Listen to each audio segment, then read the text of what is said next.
Durante siglos, la humanidad se ha sentido fascinada por lo desconocido y lo inexplicable. Desde la extraña desaparición de un pueblo entero hasta la desconcertante desaparición de toda una unidad militar. Estos misterios desafían nuestra comprensión de la realidad. Número 9. Claudette Souchon. A finales de febrero de 1978, Claudette Souchon, de 31 años, salió de su casa montada en su caballo favorito y guiando a otro. Con su fiel perro al lado, planeaba pasar 2 días explorando las tierras de cultivo de su familia en Camague, Francia. Sin embargo, cuando pasaron 3 días sin rastro de Claudette, su madre, preocupada, reunió a una treintena de vecinos para formar un grupo de búsqueda. Al día siguiente, encontraron el caballo que Claudette había montado. El pobre animal había sido brutalmente descuartizado, según los testigos. Sin embargo, no había rastro de Claudette ni de sus otros animales. Pasó otro día, y el grupo descubrió el segundo caballo. Estaba vivo, pero muy traumatizado y no podía caminar. Una vez más, Claudette no aparecía, y su perro tampoco. En ese momento, la madre de Claudette avisó a las autoridades. Estaba claro que Claudette no se había perdido. Había ocurrido algo mucho más siniestro. Una semana después, los investigadores policiales encontraron parte de la ropa de Claudette esparcida por el suelo en un claro de un bosque quemado, a unos 160 km del lugar donde había iniciado su viaje. Las preguntas se agolpaban en la mente de los investigadores. ¿Dónde estaba Claudette? ¿Cómo había acabado tan lejos de casa? ¿Qué le había ocurrido para dejarla sin ropa y tan gravemente perturbada? ¿Quién había matado a su otro caballo y por qué? A pesar del cúmulo de preguntas, Claudette no obtuvo respuesta ni siquiera cuando fue encontrada. 2 días después de descubrir sus ropas, una mujer llamó a la policía para denunciar la presencia de una chica extraña en las afueras de la ciudad de Rodez, a más de 200 millas de la granja. Cuando las autoridades llegaron al lugar, identificaron a la mujer como Claudette Souchon, de 31 años. Estaba sentada en el suelo, cubierta de barro, con su perro al lado, exhausta pero viva. Claudette parecía estar en estado de shock y no podía hablar. A pesar de su estado, no había signos de agresión física. Parecía inmovilizada y como un zombi. La policía sospechó que había sido secuestrada, agredida y violada, pero un minucioso examen hospitalario confirmó más tarde que no había sufrido daños físicos. A pesar de sus grandes esfuerzos, la policía no pudo obtener ninguna información de Claudette sobre lo ocurrido. Al permanecer muda, el misterio se agravó cuando el comisario Jean Dina declaró al Sunday Express que el caballo que Claudette había montado no había sido atacado por un animal. No tenía marcas de mordiscos ni de garras. Tampoco había explicación para el calcinado Glade donde se encontró su ropa. Las circunstancias eran extrañas y desconcertantes.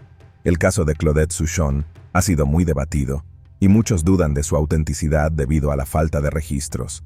Hay muy poca información sobre el caso de Claudette en Internet, y parece que los registros de la joven dejaron de existir después de 1978.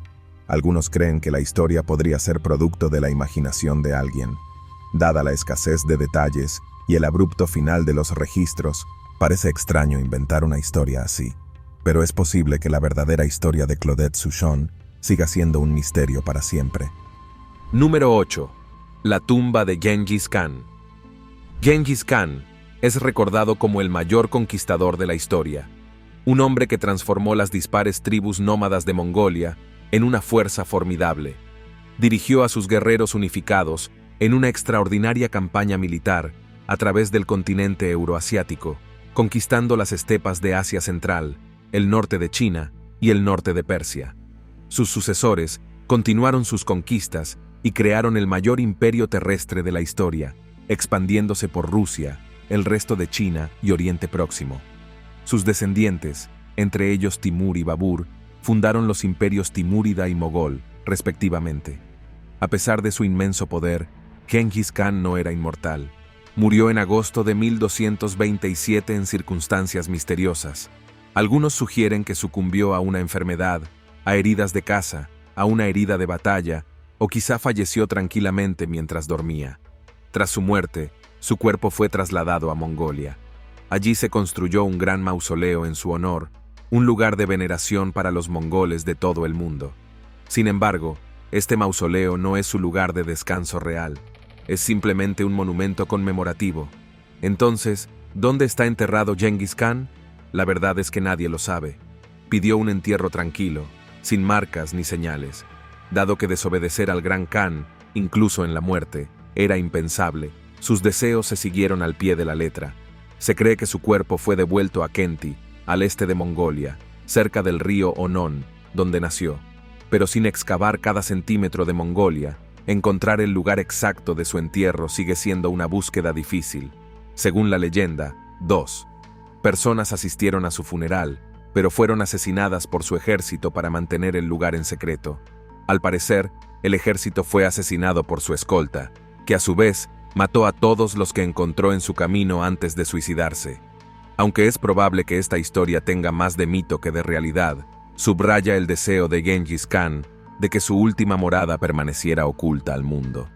Este humilde final es bastante sorprendente para un hombre que grabó su nombre en la historia a base de sangre y conquistas. Al igual que su lugar de enterramiento sigue siendo un misterio, también lo son sus intenciones. ¿Buscaba descansar en paz, lejos de las miradas del mundo?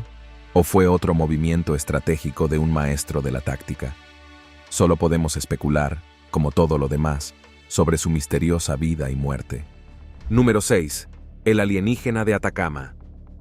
En 2003 se produjo un misterioso descubrimiento en un pueblo minero abandonado de Chiles, desierto de Atacama. Se desenterró un esqueleto envuelto en una tela blanca y atado con una cinta violeta, lo que desató disparatadas teorías sobre su origen. La figura medía solo 15 centímetros y tenía el cráneo alargado. Los huesos mostraban signos de envejecimiento acelerado, lo que llevó a especular que podría tratarse de un primate no humano o incluso de un ser extraterrestre. El esqueleto fue encontrado por Óscar Munoz, que lo vendió a un coleccionista privado en España llamado Ramón Navia Osorio, donde permanece en la actualidad. El extraño hallazgo avivó los rumores sobre la existencia de vida extraterrestre, acaparando la atención general y apareciendo en un documental que avivó aún más estas afirmaciones. Las imágenes del extraño espécimen se difundieron rápidamente por internet, cautivando la curiosidad de personas de todo el mundo. En 2018, científicos de California extrajeron ADN del esqueleto para descubrir sus verdaderos orígenes. Tras exhaustivas pruebas, determinaron que no se trataba de un alienígena ni de un primate no humano, sino de una mujer humana. Esta mujer tenía mutaciones en al menos 7 genes conocidos por causar problemas con la formación ósea, lo que llevó a su forma inusual, tamaño y edad aparentemente avanzada. Las muestras de ADN se parecían mucho a las de otros chilenos, lo que sugiere que era de origen local. Estos hallazgos proporcionaron información valiosa sobre las mutaciones genéticas que la afectaban.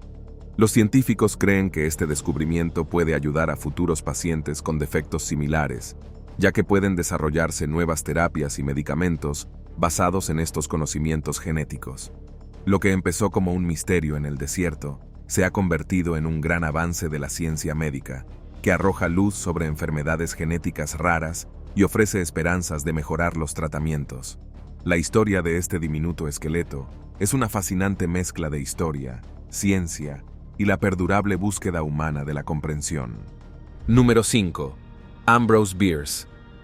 Nacido en Ohio el 24 de junio de 1842, fue un célebre escritor de relatos cortos, periodista, poeta y veterano de la Guerra Civil.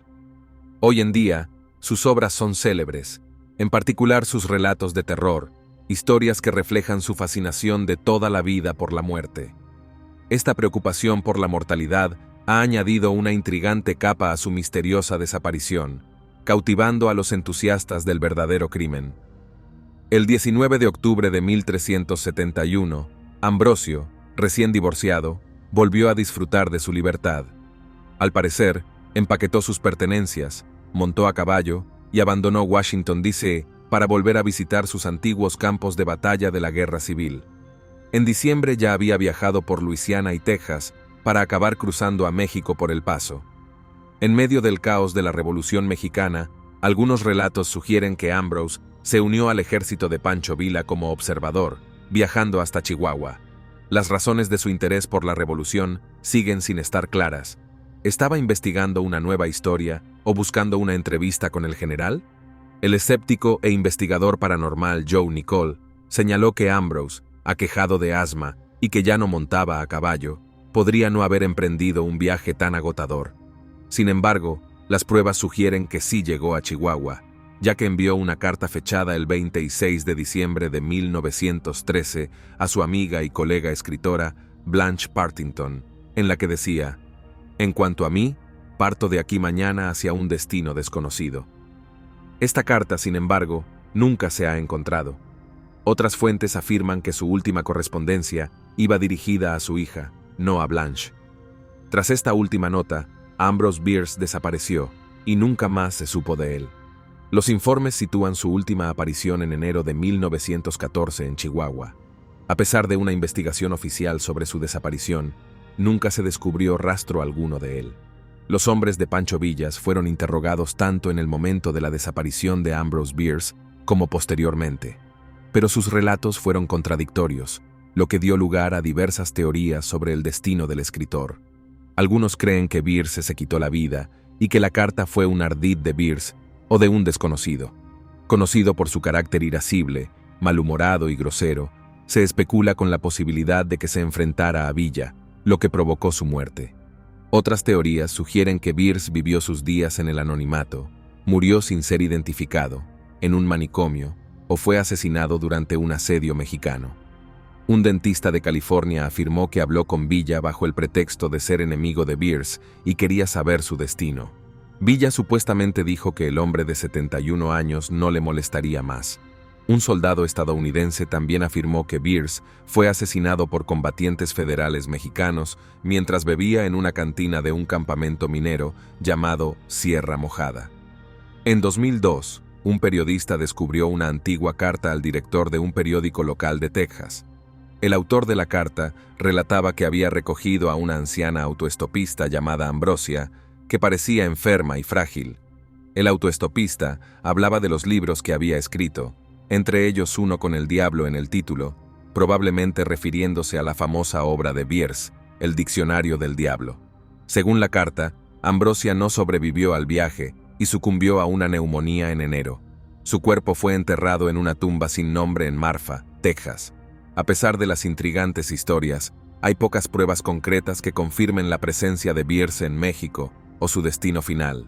Su desaparición sigue rodeada de misterio, lo que nos lleva a preguntarnos por el destino final de este misterioso escritor. Tanto si pereció en México como en otro lugar, la verdadera historia de los últimos días de Ambrose Bierce puede quedar para siempre como un misterio sin resolver. Número 4. El colapso de la Edad de Bronce. Uno de los mayores misterios de la historia es el repentino colapso de varios poderosos imperios en torno al año 1200 a.C., en el Mediterráneo oriental y Mesopotamia.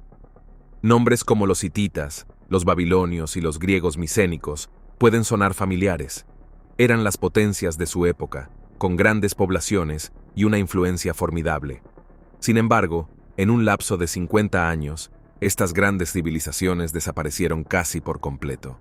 Las pruebas arqueológicas demuestran que casi todas las grandes ciudades del Mediterráneo oriental fueron violentamente destruidas, muchas de las cuales nunca volvieron a ser habitadas. ¿Qué ocurrió entonces con estos poderosos estados? La respuesta honesta es que no lo sabemos con certeza.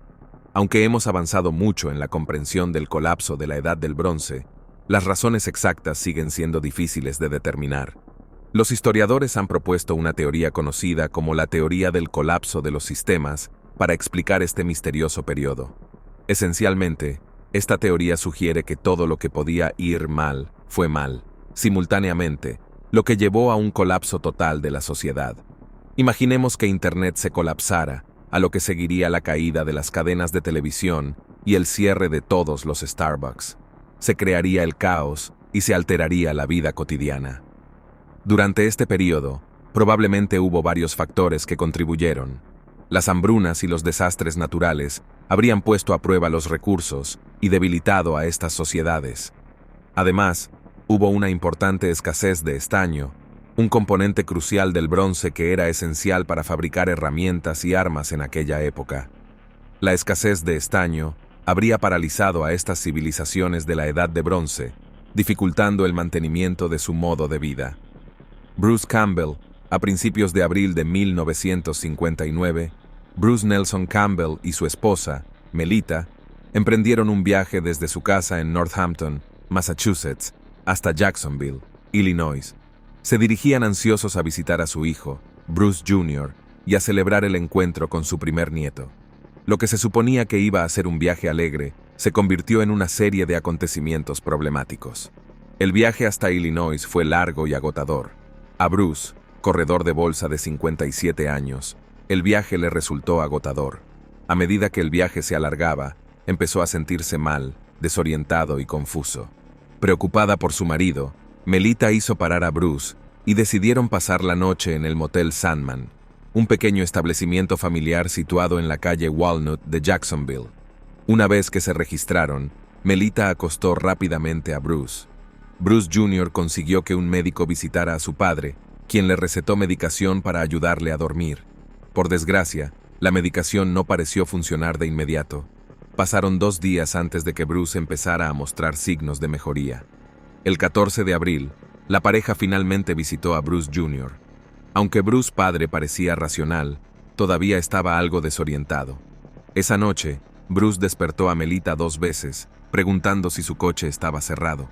En cada ocasión, Melita le aseguró que el vehículo aparcado justo fuera de su habitación de motel era seguro. Satisfecho, Bruce volvió a dormirse. Hacia las 215 horas, Melita se despertó de repente y se dio cuenta de que Bruce no estaba en la cama. Alarmada, miró en el cuarto de baño, pero no estaba. Entonces vio que la puerta de la habitación estaba abierta. Salió corriendo, pero no encontró ni rastro de Bruce en el aparcamiento. La furgoneta de la pareja seguía allí, cerrada e intacta. Desesperada por obtener respuestas, Melita preguntó al empleado del motel si había visto pasar a alguien por la oficina de facturación. El empleado dijo que no había visto nada extraño. Bruce Nelson Campbell había desaparecido sin dejar rastro, dejando a su familia desconcertada y preocupada. El departamento de policía local respondió rápidamente a la llamada y llegó al lugar, donde Matila, la esposa de Bruce, les proporcionó una descripción detallada de su marido. Bruce era un hombre alto con una notable cojera, lo que le hacía destacar, sobre todo porque solo llevaba un pijama verde. En la habitación del motel encontraron la cartera, las llaves del coche, las gafas y los zapatos de Bruce. Las fuerzas del orden iniciaron inmediatamente la búsqueda de Bruce esa noche, pero sus esfuerzos fueron infructuosos. A la mañana siguiente, emitieron una solicitud de información. La policía rastreó la zona 2 veces, una desde un avión y otra desde un helicóptero, pero no encontró rastro de Bruce. Los bomberos locales también se unieron a la búsqueda. Los alumnos del Instituto Stair Creek y de la universidad pudieron salir de clase para ayudar en la búsqueda. Pero a pesar de todos estos esfuerzos, Bruce seguía desaparecido. La pista más prometedora llegó una semana después, cuando un granjero situado a varios kilómetros al noroeste de la ciudad informó de que había oído gritos en su propiedad o cerca de ella. Sin embargo, la noche del 14 no se encontraron pruebas que indicaran que Bruce hubiera estado en esa zona. Tras 2 semanas de búsqueda, Melita regresó a su casa a regañadientes, pero tanto ella como Bruce hijo siguieron buscando a Bruce padre. Tras varios meses de investigación, el FBI intervino, pero apenas encontró información ni pruebas, por lo que no avanzó en el caso. Durante la investigación, se reveló que la familia Campbell había gastado la mayor parte de sus ahorros contratando a investigadores privados que tampoco descubrieron ninguna pista nueva debido a la falta de información. Las teorías sobre la desaparición de Bruce variaron mucho en Internet. Los detectives han tejido una red de teorías sobre la misteriosa desaparición de Bruce. Algunos creen que podría haber sufrido un mini derrame cerebral o una repentina crisis cognitiva. Otros sugieren que se perdió y murió por exposición, que fue atropellado por un conductor, que luego se asustó, o que la medicina que tomaba tenía efectos secundarios letales. También se especula con que podría haber estado luchando silenciosamente contra una demencia no diagnosticada o contra el Alzheimer.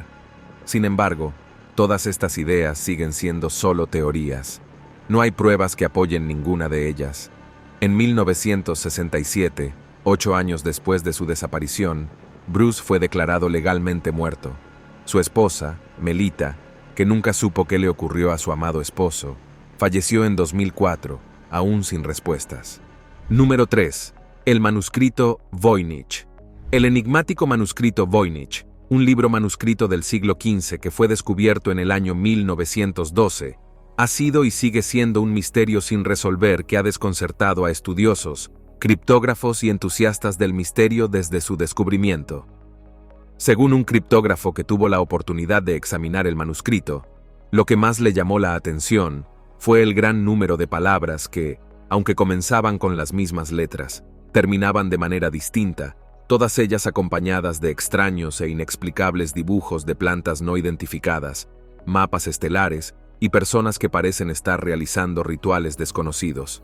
El texto, aún sin descifrar, está escrito en una escritura desconocida que ha resistido todos los intentos de descifrado, lo que ha dado lugar a numerosas teorías sobre su finalidad y origen. Algunos sostienen que podría tratarse de un engaño muy elaborado, mientras que otros creen que podría ser una auténtica obra científica o alquímica de una civilización perdida que se ha olvidado con el tiempo. El manuscrito Voynich, con su aura de misterio y desconcierto, se ha convertido en un símbolo de lo inexplicable y enigmático, y su verdadera naturaleza y significado aún se desconocen, lo que añade otro nivel de misterio a este enigma histórico. Número 2. El Quinto Batallón Norfolk. El Quinto Batallón del Regimiento Norfolk, también conocido como el Norfolk, fue una unidad militar formada por el rey Eduardo II durante la Primera Guerra Mundial. Su desaparición de la península de Gallipoli ha desconcertado a historiadores y aficionados al misterio durante años. El objetivo de la batalla de Galípoli era que las fuerzas aliadas aseguraran los Dardanelos, un estrecho natural que divide Turquía de Europa y Asia. El plan era ganar el control de la zona, por lo que la capital otomana vulnerable a los bombardeos aliados y cortar el Imperio Otomano de sus territorios asiáticos. Los aliados habían fracasado anteriormente en un asalto naval contra los otomanos, por lo que se envió al Quinto Batallón de Norfolk, compuesto por 250 hombres y 16 oficiales, dirigido por Sir Horace Proctor-Baum. Llegaron a Gallipoli el 10 de agosto de 1915, e inmediatamente se les ordenó atacar 2 días después. Sin embargo, los hombres estaban mal preparados para la batalla. Muchos aún se estaban recuperando del mareo y la disentería, y todos estaban fatigados y luchaban por adaptarse al clima caluroso. Además, había confusión sobre sus órdenes. Algunos pensaban que estaban atacando un pueblo, mientras que otros creían que estaban despejando el camino para las fuerzas británicas. Los oficiales recibieron mapas, pero eran de la zona equivocada. A pesar de estas dificultades, el coronel Blimp dirigió el avance. Sin embargo, todavía estaban a más de 1 milla de los militares turcos cuando comenzó el ataque.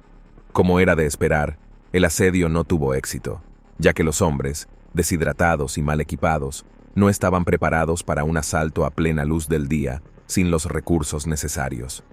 A medida que se acercaban a las líneas enemigas, el Quinto Batallón estaba exhausto. Se enfrentaron a un intenso fuego de ametralladoras y francotiradores, y las bajas aumentaron en ambos bandos. El coronel Blimp, impertérrito, siguió al frente del grupo. La última vez que se supo de él fue en una granja al otro lado del bosque, donde reunió a sus hombres y declaró: «Chicos, tenemos el pueblo, vamos a defenderlo». Lamentablemente, esto fue lo último que se supo de Blimp y su batallón.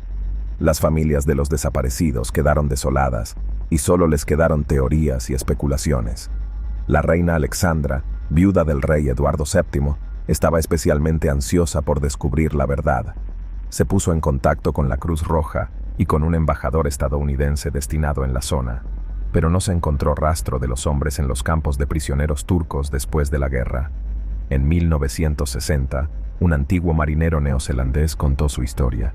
Afirmó haber sido testigo de la desaparición del batallón en agosto de 1915. Según él, durante la batalla vieron entre 6 y 8 nubes con forma de pan que se cernían sobre la zona. Una de estas nubes descendió sobre Norfolk y al cabo de un rato se elevó para unirse a las demás antes de alejarse.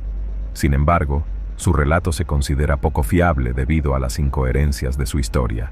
En 1919, el reverendo Charles Pierre Point Edwards, que se encontraba en Gallipoli, informó del descubrimiento de una zona donde se halló una placa de gato de Norfolk. Descubrió muchos cuerpos que estaban enterrados en una granja similar al lugar donde se vio por última vez al dirigible. Sin embargo, esta información salió a la luz mucho más tarde, y los cuerpos, si realmente estaban allí, nunca fueron llevados a casa.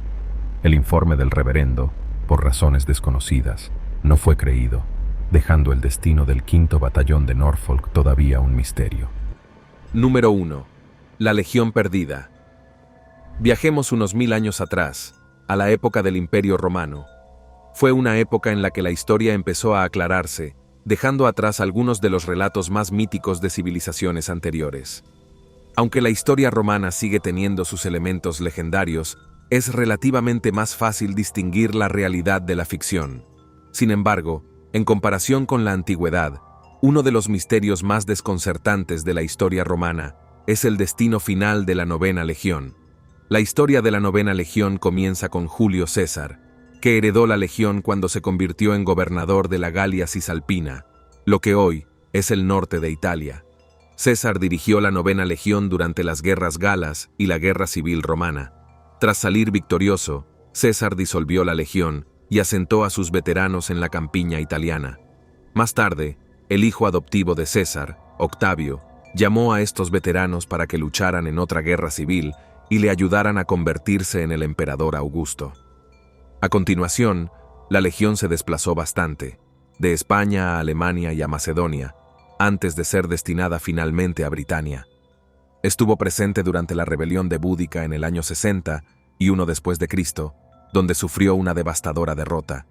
Después de esto, la legión fue reforzada, pero su racha de mala suerte continuó. En el 81 después de Cristo, el general romano Agrícola los condujo a Caledonia, tierra de mitos y leyendas conocida hoy como Escocia. En Caledonia, la Novena Legión se enfrentó a un feroz ataque nocturno de los caledonios. A pesar de haber sido sorprendida con la guardia baja, la legión logró rechazar a los atacantes y más tarde se aseguró una importante victoria en la batalla de Mons Graupius. Animada por este éxito, la legión regresó a territorio romano y de repente desapareció de los registros históricos. ¿Qué fue de la Novena Legión? Aquí es donde termina la historia, rodeada de misterio. Algunos creen que podrían haber sido derrotados en batalla. Otros sugieren que fueron reasignados y se perdieron en los registros administrativos. A pesar de la extensa investigación histórica, nadie lo sabe con certeza. Tras la invasión de Agrícola, hay una única lápida que menciona a la Novena Legión en York, donde estaban reconstruyendo un fuerte en el año 108 de la era cristiana. Después de esto, simplemente desaparecen de los registros históricos. Hay inscripciones posteriores encontradas en los Países Bajos, pero algunos estudiosos sostienen que solo se refieren a destacamentos de la Novena Legión y no a toda la legión. ¿Qué fue de ellos?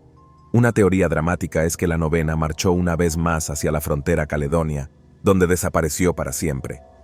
Esta idea de su aniquilación en el norte de Gran Bretaña parecía estar respaldada por el descubrimiento de una escultura romana de un águila dañada en la ciudad de Silchester, que se cree que podría ser el estandarte del águila de la Novena Legión. Sin embargo, algunos arqueólogos creen que esta águila no es más que chatarra sin relación con la novena.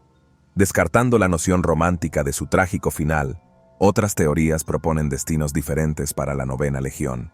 Una sugiere que fue destruida en Judea durante la segunda revuelta judía contra los romanos, entre 132 y 135 después de Cristo. Otra teoría especula con que la Novena Legión encontró su fin luchando contra los partos durante el reinado de Marco Aurelio. Sin embargo, estas teorías carecen de pruebas sólidas, ya que no hay pruebas de que la novena estuviera siquiera en la parte oriental del imperio durante estos periodos. Lo que sí sabemos es que hacia el año 200, la Novena Legión ya no existía. Así lo confirma su ausencia en dos listas independientes, pero idénticas de las 33 legiones existentes en la época. El destino final de la Novena Legión sigue siendo uno de los grandes misterios de la historia. Como dijo un historiador, se necesitan más pruebas antes de poder decir más. Por el momento, la desaparición de la Novena Legión es un enigma que nos lleva a preguntarnos qué les ocurrió realmente a estos poderosos soldados.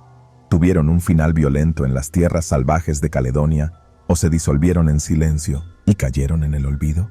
Hasta que salgan a la luz más pistas, la historia de la Novena Legión permanecerá perdida para la historia.